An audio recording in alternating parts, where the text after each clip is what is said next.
could see just how healthy this transmission fluid still is. All that comes out is, oh, that just splashed all over me and Sierra. Dang it.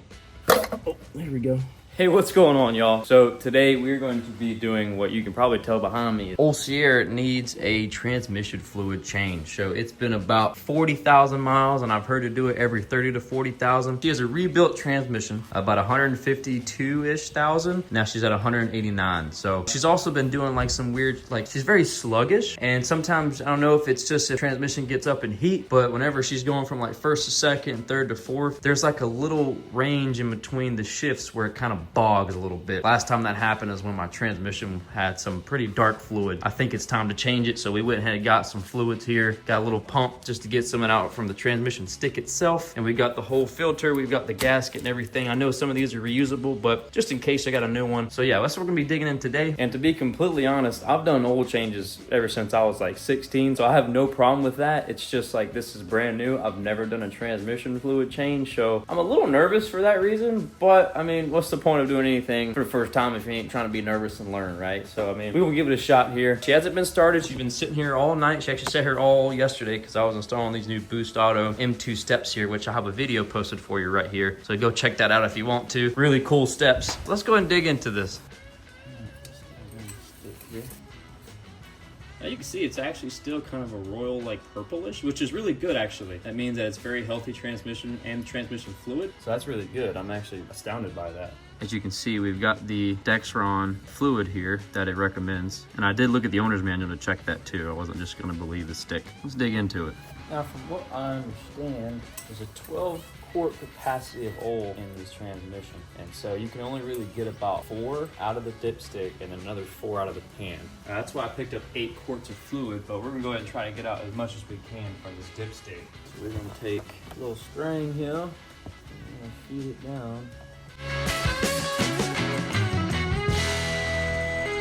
I hit the bottom of something. So I've got my standard oil catch can over here. I'm just gonna see what I'll pump out. Yeah, there we go. I just wasn't all the way in the pan. So now you can see we're getting good oil here. It's actually still like a royal purple. Like it doesn't seem like anything is super bad about this oil here. I guess we'll just sit here and keep on pumping until we get as much as we can out of there.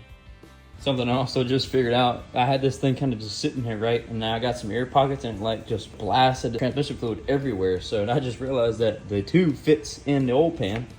So you can pack it in there and pump it. You get any air bubbles, they just splash in there. But I think we've just about gotten everything we can. I think I'm just kind of pumping air right now. But yeah, dude, this transmission fluid looks extremely healthy. Doesn't really smell burnt at all. It smells fantastic. It's like I said, it's nice royal, like purple, which it's supposed to be. So you see all that comes out is, oh, that just splashed all over me and Sierra. Dang it. Sierra, I'm sorry.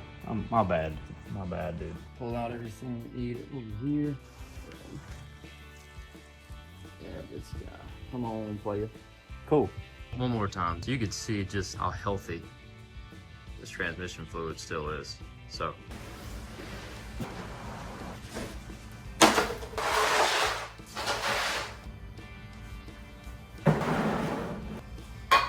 All right, we onto the truck here. First thing you gotta do is you gotta take this little heat shunt off here. There's a couple little bolts, little 10 mils to get that guy off. I actually have my O2 extension sensor zip tied on there, so I need to cut this off. And then this is our transmission oil pan here, and it actually sounds kind of empty, so I think I've gotten a lot of that transmission fluid out. So hopefully this won't be too messy now. But all these are actually also 10 mils, so everything is 10 mil. And the order I'm gonna do it is take off most of the fronts here and then leave on a couple on the back, so that way it won't just all fall down on you and you kind of have to like get this thing wedged out of here too. And plus I have long tube headers, right? So the old exhaust doesn't really sit under this pan as much as it does factory. So if you do this, it's gonna be a little bit different. I've seen some guys like take like a board and a strap and strap it to the exhaust and like clamp it down. It pulls the exhaust down so you can get the pan out of here. But for me, it seems like it might be pretty easy to get out of here. So I guess that's kind of a plus of long tubes. We'll go ahead and get on this and hopefully see just some nice fluid, not much metal on the magnet here, and then we'll be all good to go.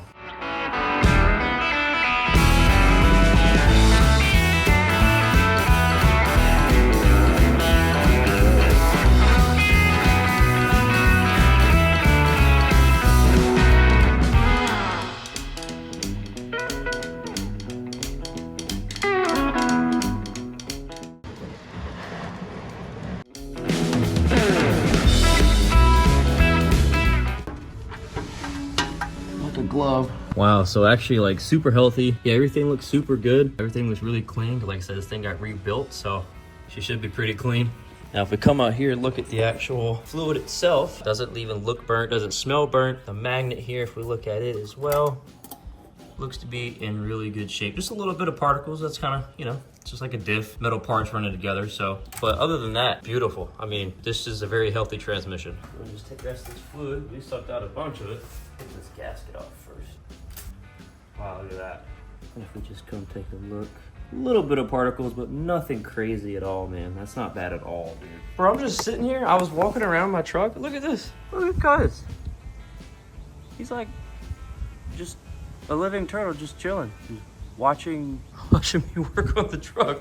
It kind of spooked me. I was like, what is that? And then it's just like, he's actually alive. Look at him. He's like real tucked back in there though. What's up, buddy? You just hanging in? There's no pawn around here. Where'd you come from? What are you doing? He's just watching, I guess. But all right, let's go ahead and change this filter out. And this one, allegedly, you just pop this thing out of its place. There's a little bit of wiggle. Oh, there we go. Bunch of fluid done come out there, and this thing is full of fluid, I can tell. Oh, yep, there it goes. Okay. Stop dripping. Looks like I'm bleeding. All right, wait. Stop. Good gracious. Fluid everywhere. See, this is exactly why I put the daggum board down here. All right, so everything in here looks real nice and pretty. All right, so we look up in here. That little O-ring right there, up in there. So that one right there, you can actually like replace that if need be. Like I said, this transmission was rebuilt just 40,000 miles ago, so everything is nice and brand new. So I believe that O-ring is perfect, and it's reusable with these filters, so it should be no big deal. Some people will replace them. I might not replace it for another 40, 80,000. We'll see. It just depends, but it looks like it's in tip-top shape. I believe it's all right to just go ahead and exchange the filters. Let's go ahead and put the new guy in. I'm just gonna take this guy, and just like it came out, we're gonna replace it. Put it back up in there. There it goes. Snap back into place. This is where it should be. It shouldn't be going nowhere. All right, cool. So that's on there. Let's go ahead and clean up the old pan. Got a couple rags here. Let's go ahead and look at this magnet one more time. Ain't really gonna do nothing, just a little bit of stuff. So not even really clamped on that much. So yeah, it's not too bad at all.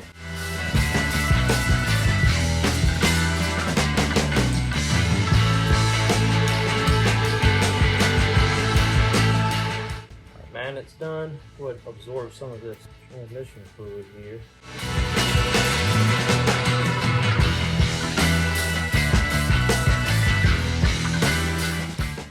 Put our magnet back. Alright, that's in there. Looks like she's ready to go back. All nice and clean. Alright, go ahead and bust out the gasket here. Like I was saying, the old gasket doesn't look bad at all. Actually looks like it's in really good condition. But why not just do all new, right? And hey, one of the cool things is when you have this gasket and you put it back to the shape of the pan, it has these little like nubs on each side of the gasket here, and it actually helps you align it up into the transmission itself. So you'll see a couple nub spots on the actual casing here. And one thing I'm gonna do is I'm gonna clean up the outskirts where the gasket sits.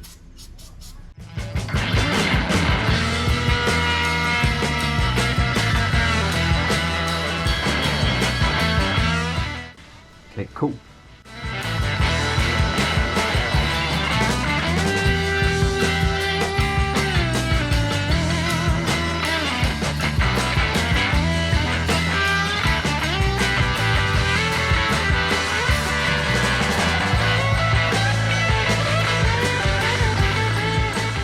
Now, I just Googled what is the torque spec for these nuts right here, and it is 80 inch-pounds. The lowest torque wrench I got goes to 20 foot-pounds. So what I'm probably gonna do is I'm actually just gonna tighten these down to what I believe is that, like what it was when I took it off, and then I'll probably go drive and get an inch-pounds torque wrench. I think that's what I'm gonna do actually once I put more fluid in here. So let's go ahead and just tighten them. Nothing says to do it in like an around pattern, but I'm gonna do it just because I feel like I should. Tell me in the comments if it matters, especially if you're like a GM tech or anything, but yeah, I'm just gonna do it because why not?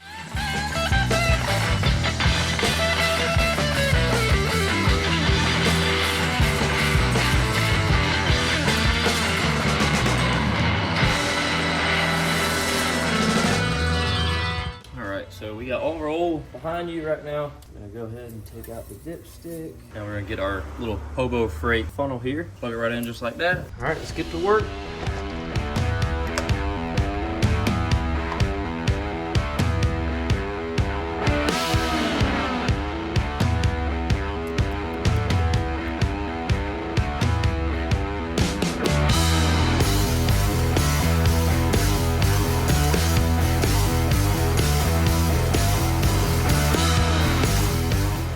All right, so we've added 6 quarts, and I don't know exactly how much we took out. I should have got like a little measuring bucket or something, but we took out however many, added 6. There's a 12 quart capacity in the transmission. So I'm gonna go ahead and pull this out, put the dipstick back, and check on that cold line to see where we are in our fuel level. And then we'll turn the truck on, go through all the gears, let it go around, and then we'll check the level again when it's hot to see if we need to add any. So added 6. Let's see what the dipstick says. All right, so it's kind of hard to get a reading off the dipstick since I just put all that fluid in there. So it's like saying it's like way it passed or whatever. But anyway, we're just gonna go ahead and start the truck up. I put in 6 quarts. Worst kind of worst, I'll put in more. I got 2 more waiting on me over there. So we'll see where it's at, sitting on the cold mark. Once we start it up, we'll go through all the gears, let all that new fluid get to the transmission and push through. So let's go ahead and give her a little cold start here and get this transmission fluid working through.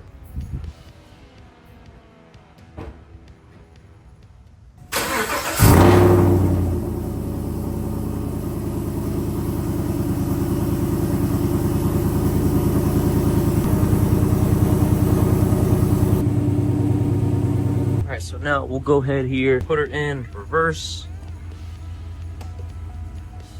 Get all that fluid going through there. Sorry, she's beeping at me because I'm close to the wall. All right, go away. Put her in neutral. Let the fluid get through that gear right there. Put her in drive. The fluid get through there. Real nice smooth shifting. Manual does nothing except just give me more manual gears from that. Back into drive, back into neutral,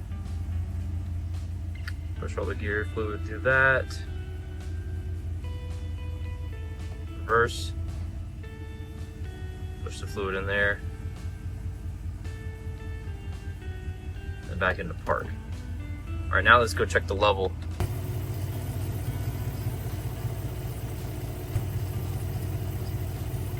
Right at the cold mark. It's right at where the cold should be. So now I think that's best to go ahead and go for a drive, let it get to hot, full operating temperature, and see what we get to there. And I'll bring the fluid with me, so let's do that. And just for comparison reasons, I kind of want to show just like how clean this transmission fluid was before we replaced it. So I'm gonna get some of the new transmission fluid here, pour just a little bit right there. So there's the new, and we take some of the old from the filter, just like that.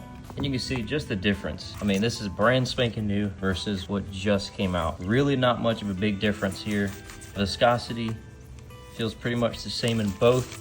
This one feels obviously a little bit better, but I mean, it's really not that bad. I mean, I don't really know much. What am I talking about? I just Googled this stuff, but yeah, I think it's a pretty good, healthy transmission versus some brand new fluid too, so. All right, so I just got back home, and while the truck was on, I checked the dipstick there, and it was a shy just of the hot sign on the dipstick. So I think it could use an extra quart. So I'm gonna add just 1 more quart. I'm gonna go drive around again, keep our operating temperature, check it again, and make sure that we're within that little boundary in those hash marks for that temperature wise. All right, hey guys, I don't remember, I guess I didn't record whenever I finished up that last clip you just saw. Oh, that last clip was also just shy of 4 months ago. So I got real bogged down with some schooling and stuff. But basically, whenever I filled the truck up with that extra quart of oil, I'm telling you, I went for another drive and it has never shifted so smooth. That change of transmission fluid like really kind of changed the dynamic of the truck. She doesn't really bog as much as she used to, like I mentioned in the beginning of the video. I do notice it though. I've been paying more attention to it. It seems to happen like if I'm sitting still for a while, because even though I got the bypass in there with the rebuilt transmission, she'll still get up to about $185. And if she ever gets above like 160-ish, she'll kind of bog after certain gears, but I feel like that's kind of just because she's getting warm. I might actually get like one of them transmission oil coolers, you know, kind of stick by the front radiator there. But no, seriously, like she shifts so smooth. But after that drive that I did, whenever I put the extra quart in there, I came back, checked it again, and it was smack dead perfect on where the hot line should be. Yeah, I'm telling you, she rides like absolute butter. If your transmission is kind of bogging on you a little bit, or you check it and it's kind of brown or darkish, I would 100% recommend doing a little change on it. And you saw, I was actually kind of nervous walking into it, but honestly, it wasn't as bad. Next 40,000, I will be changing it again. So it's kind of going to be adding it to my like maintenance down the road and like the regular kind of thing that I do. So, all right, what's up, y'all? So we're going to hit the verse of the day. So today's verse of the day is Matthew 18, verse 20. So pretty cool. Let's go ahead and read it real quick. Matthew 18 verse 20. For where 2 or 3 are gathered in my name, there I am among them. I kind of had the Holy Spirit speak to me a little bit just now. I was reading the verse of the day and I was like, what can I talk about with this? Like it's kind of hard, I think, to explain that with the Holy Spirit. Kind of hit me was, if you think about, it says 2 or 3 are gathered in my name, there I am among them. We have personal relationships with Christ though, right? So just one-on-one. But just to think this verse, like I said, the Holy Spirit spoke to me, I think kind of amplifies the fact that you need community, right? So like, yes, you could be like, oh, I may not go to church because like I kind of have my own thing with God, which is fine. You know, you don't have to go to church. Like you don't have to be a checklist Christian, right? However, I highly advise community to help you be accountable for yourself, to hold others accountable and stuff like that, right? If you think about it, where 2 or 3 are gathered, Christ is, I would say personally, that's more connected with Christ, seeing that the Holy Spirit is now like in the presence of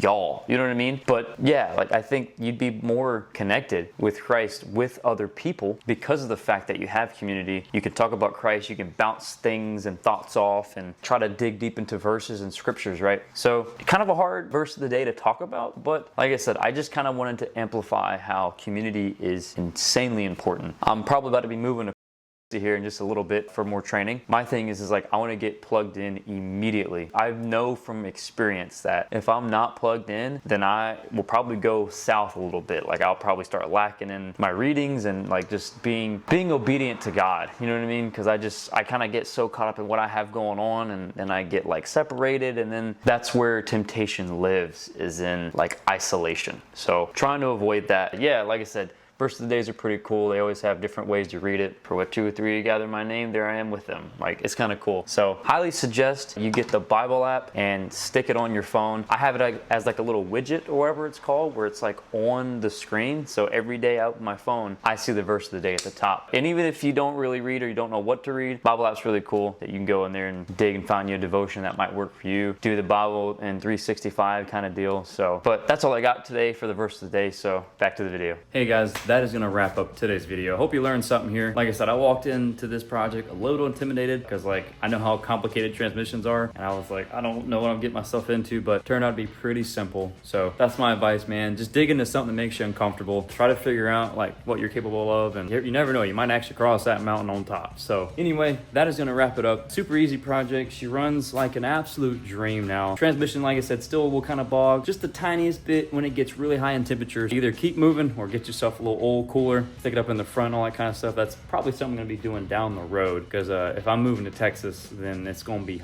hotter than it is here in Pensacola. So yeah, that's probably a project coming down the road. And speaking of projects, we got some building back here, because I said it's been like 4 months since that first like clip of me doing all the work. I got so tied down with everything training wise, so pretty strenuous stuff, but we're gonna get back into projects as soon as able. Hope you can be patient for me. Got some awesome things coming. Been thinking a lot of what I want to do while I have some like downtimes, kind of starting to build it all up here, and hopefully we can get some time over in Texas to finally dig in. As always, you know the drill. Like, subscribe, do whatever you want to do. It is always your choice. Jesus loves you, and so do I. We'll see you next time. Peace out, guys.